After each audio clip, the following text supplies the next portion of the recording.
Hey guys, once again I'm on my phone until I can figure out what's going on. But actually, video came out terrific. It's uploading now. First video is already uploaded. So yeah, the quality here is amazing, and you can see behind me there's 2 days till Christmas. I found something very interesting last night in doing genealogy. First of all, I got a message from a family member, well, a distant relative, on Ancestry. It was sent to my mother, but it was on my dad's side. And I had to tell the lady, you know, I got it on the first anniversary of the day that she died. Holy cow, it's already 4 o'clock. Wow. I gotta eat. Which I will do next. I'm having fish. I wanted to tell you that I will be doing a kid missing video. Sort of an extra.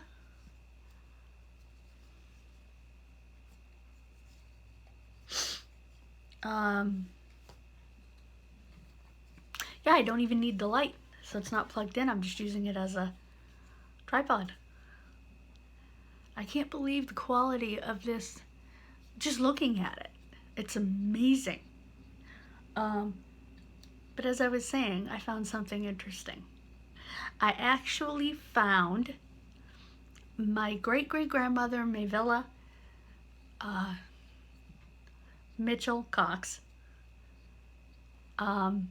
will. You don't think of women back then as having a will. Let me show you. I briefly mentioned it to you in the other video. I said that I'll show you that later. Well, that's what it was. That was the first page. Let me go grab that real quick.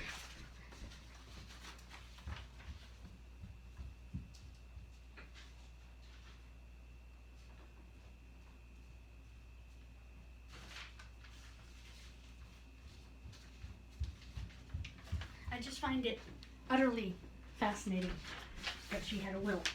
And he gave me the exact date of death, which I did not have. See, Mama, I'm still finding things. To Eugene Cox, and having been appearing that said Mayvilla G. Cox. Middle name was Georgia. She died on the 16th day of March, 1908. And Eugene Cox is her husband. This is him becoming the executor of her estate. And then this is, okay. Her husband and heirs. Eugene Cox of East Livermore in said county, that Mayvilla G. Cox. Okay. Husband and heirs, and then it goes into each of the kids and where they lived at this time. That could be extremely helpful to you, and there are a lot of these, I'm sorry guys, I'm getting used to where the camera actually is, on Ancestry, if you remember. And then we have, okay, now it says that in order to probate it, he paid $100.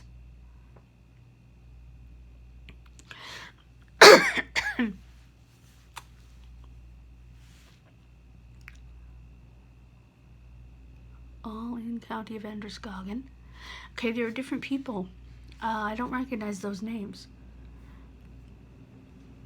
that put up surety. Oof, you can hear that wind. And you can see that wind. So that's the 3 pages. There wasn't much of an estate, obviously, but, and this goes to show, do not listen to family stories. Well, I mean, Yes, sometimes. But we had a family story that he left her for his second wife. Not true. She died. And he, yes, I know I said died. She died. And he hired a woman, Flora Gilbert, who was a divorced mother of two, I believe, maybe widowed, to help take care of his children. And because many of them were still minors. And eventually they fell in love and they married, and her children took on his name. There was no legal adoption, but in heart he adopted them, if that makes any sense. In his heart he adopted them, and they adopted him as their dad. I actually think, rather than being widowed, her husband ran out on her. And that may have been how the story got messed up.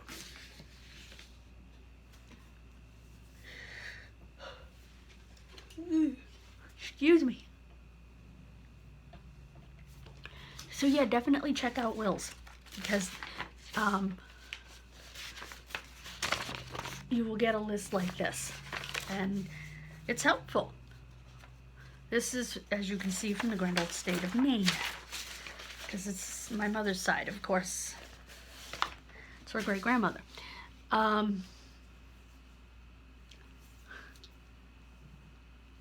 So what I'm going to do, guys, is I am going to end the video. I know it's short, and that's fine. And I am going to start this kid missing video, a case I discovered right after the boy in the box was identified, and I really want to get this case out there. And next month I'm not going to be able to do it because I already have next month all put together. It's all written, it's all ready to go. I just have to film it and make the posters. So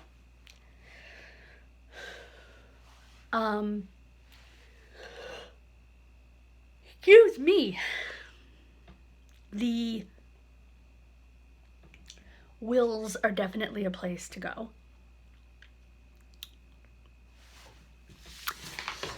I'm going to put this over here because I don't have, I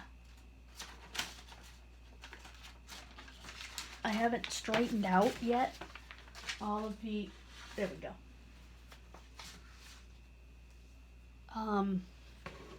Stuff. Now,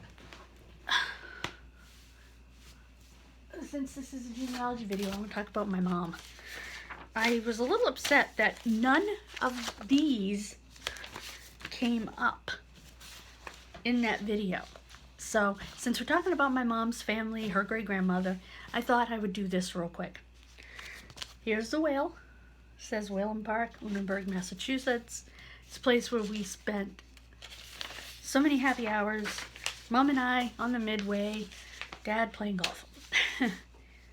This is old computer discs, audio cassettes, and video cassettes. That's what we had. And my mother and I used to walk down to the video store, and we used to walk down to two of them, actually. One of them was the local, well, one of the local liquor stores, and they had wrestling ones. Yay. And you can see I put AOL, Prodigy, things like that, Lotus 1, 2, 3 on the discs.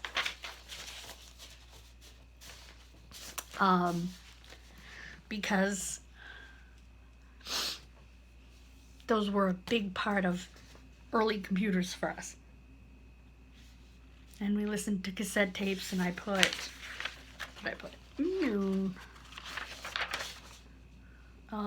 country mix, Meltilus, stuff like that. Cindy Posey, some of my mother's favorites. My mother grew up on a farm. I swear her spirit animal was a cow.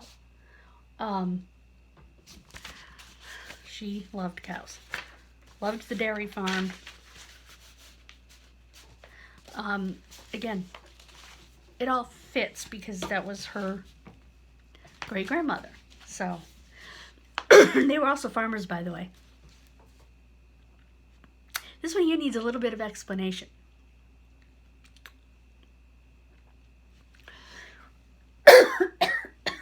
Sorry. The computer. And this is Lotus. This is an invoice for the store. And there's a, oh no, this is a box of invoices for the store. Down here on the desk is an invoice and then a pile of checks to go through. We used to do that. And another thing she did in Lotus was the lottery. Now, every store uses her system of, you have a list of the scratch tickets, you write down the number ticket you started on and the number ticket you ended on every ticket. My mother made that in Lotus 123. This is the invoices. It's how much did we spend on each item at the store. So we have milk, consolidated beverage, which is the, sorry guys, the distributor of Budweiser, or Anheuser-Busch, Frito-Lay, Coke, and Pepsi. Those are just the ones I could think of. And I wrote Dr. Tom's because that was where we got our computer that looked like that. And we, the three of us, got a free class from him, which was fun. And my mother went to school to learn Lotus 123. And we have that. That needs no explanation. I didn't do it red because Mom hated her birthstone, which was a ruby. We have this, which, like I said, I don't know where they went in the other video, but I figured if I was going to talk about her great-grandmother, I might as well talk about her. Christmas begins with Christ. When I was a kid, I was opening my presents, and I can remember my parents saying, what is today? What is it for? It's Jesus' birthday, and he lets me have presents for his birthday. And that's what we did. This is flashcards. I would have liked to have found states and state capitals and stuff like that, but I also had math. My mother would sit with me. When we lived in Northbridge, we would sit outside in the summertime. There was a little picnic table, and she would go over flashcards with me, states, state capitals, math, different things. And this is something that I knew from the time I was able to read. Wow, that is slick. It's like there's grease on it. My watch. And that is this. My mother always said, you'll go places in a book that you'll never go in real life.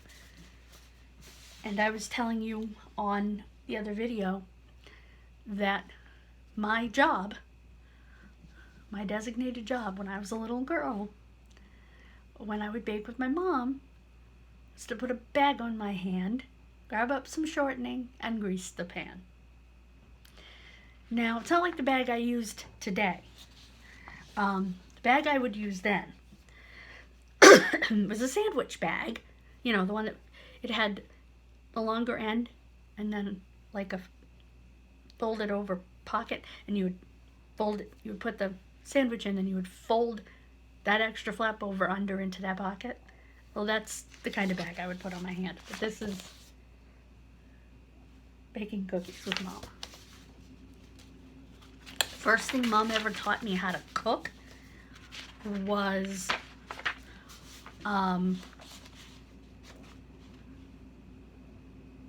Do you hear that wind? It is getting worse. Oh, pray we don't lose power. Anyway. I have the last one here.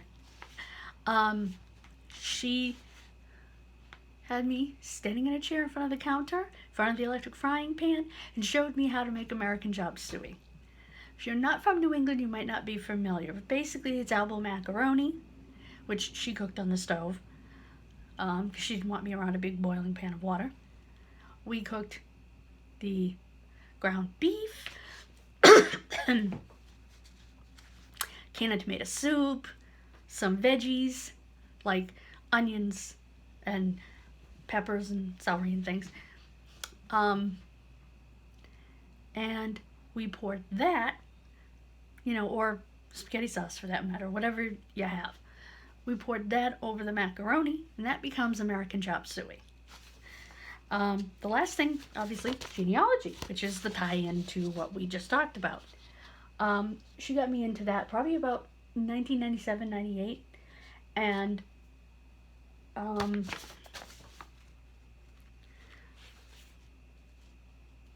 I want to point out that I wrote this tree in a special way. I have me, my mom, and my dad, of course. I have my grandparents, Fleta. Why did I write Courier? It's Cox. And then for maternal grandpa, I wrote Charles Mitchell, who is biologically my grandfather, and then I wrote John Schmidt. Because he too was my grandfather, even though he wasn't my blood grandfather, it doesn't matter. He was my grandfather. And of course, on my dad's side, we have Robert Bob Wilson, Sr., and Angelina Hemingway. Yeah, there it is. So yeah, I showed you the state of Maine, and that actually came out in the video, so yeah. Thank you for joining me. I am going to go make the kid missing video. And I will put both of these videos up, and I will be done for the evening. And I will go make my fish. Thank you so much for joining me. Please hit that subscribe button and that bell for your notifications, and I need to turn mine back on. Don't know how that got turned off, which is a pain in the neck. But anyway, God bless you. Bye-bye.